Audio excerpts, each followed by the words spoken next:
8 years ago, President Joe Biden addressed this conference. Then Vice President, he led our nation's diplomatic efforts within the Northern Triangle and with Mexico. Recently, he asked me to take the lead. This is a priority for our nation and a role that I take very seriously. We are all well aware of the immediate situation.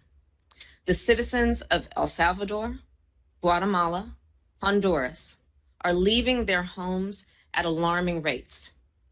But there's a fundamental truth behind that headline. People in the region do not want to leave their homes.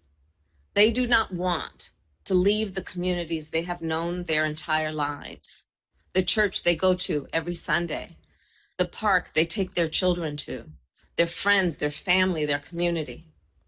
I do believe they leave only when they feel they must.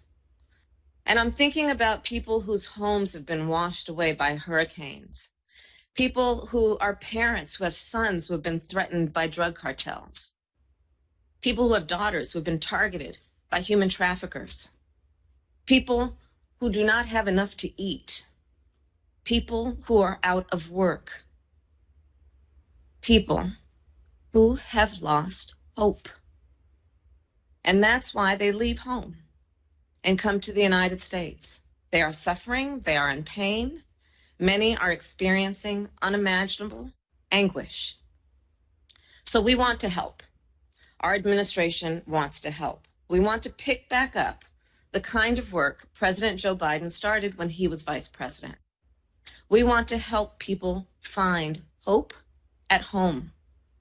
And so we are focused on addressing both the acute factors and the root causes of migration. And I believe this is an important distinction. We must focus on both. First, the acute factors, the catastrophes that are causing people to leave right now, the hurricanes, the pandemic, the drought, and extreme food insecurity. And then there are the long-standing issues, the root causes.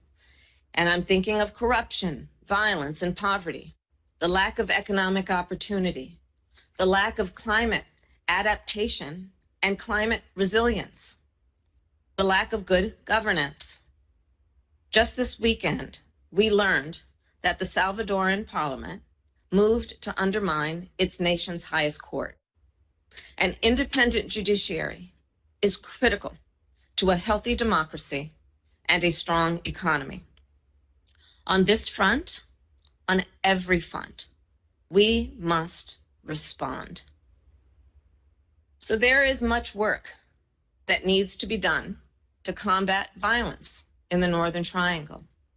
Violence against Afro-descendants, violence against Indigenous people, violence against LGBTQ people, violence against young people, violence against women.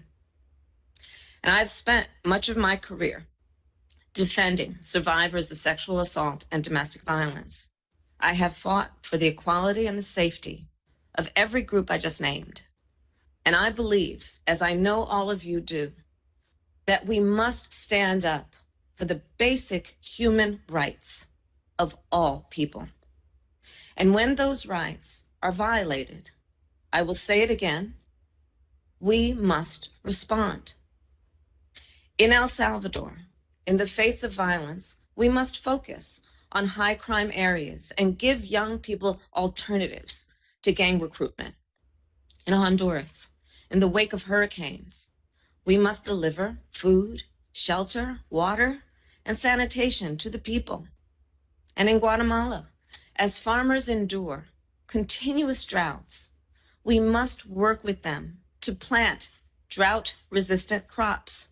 We must also help them and help women farmers increase their harvests. This work makes a difference. However, no matter how much effort we put in on curbing violence, on providing disaster relief, on tackling food insecurity, on any of it, we will not make significant progress if corruption in the region persists. If corruption persists, history has told us it will be one step forward and two steps back. And we know corruption causes government institutions to collapse from within, preventing people from getting their children educated, from getting a business started, from getting a fair trial. In the Northern Triangle, we also know that corruption prevents us from creating the conditions on the ground to best attract investment. And around the world, we know that corruption inhibits shared prosperity. In fact, the global cost of corruption is as much as 5% of the world's GDP. 5%. The work from combating corruption to combating climate change will not be easy. And it is not new. And it could not be more important. And it will take all of us. All of us. The United States cannot do it alone.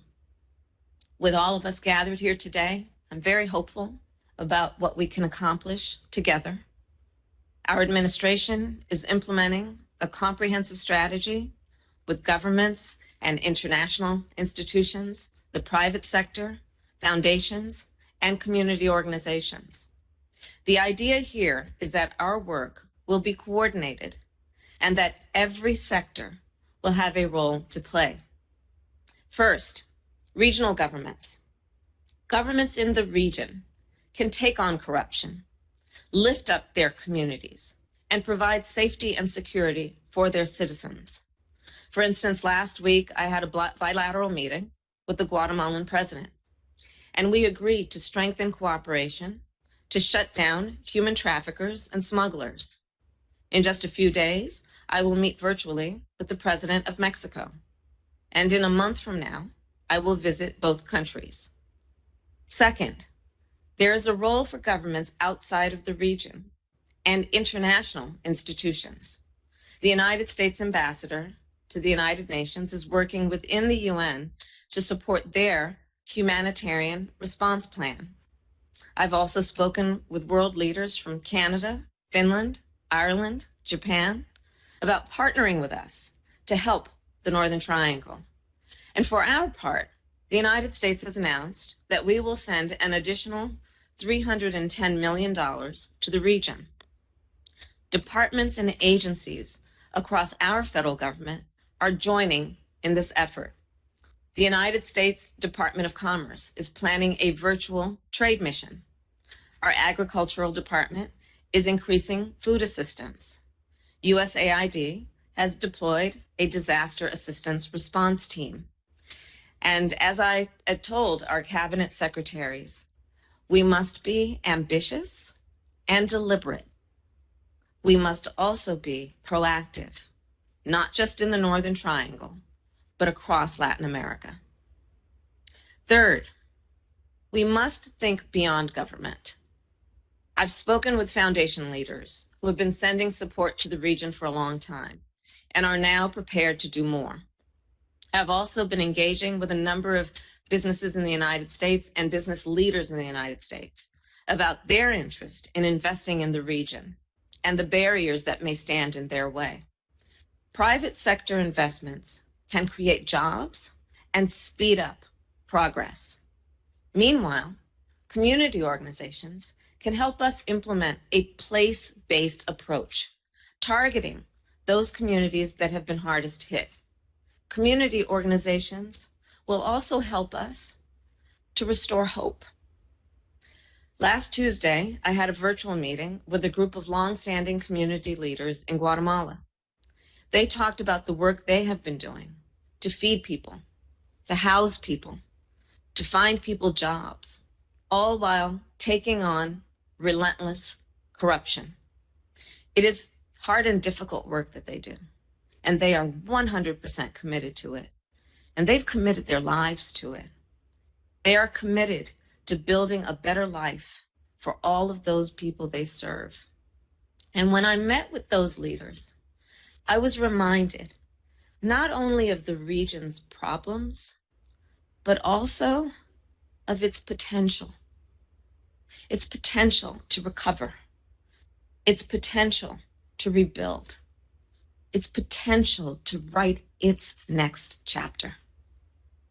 It is in that spirit that the United States will continue this work, knowing that we are neighbors, knowing that our strength depends on one another, and that our hope grows together. Thank you, and may God bless you. Thank you.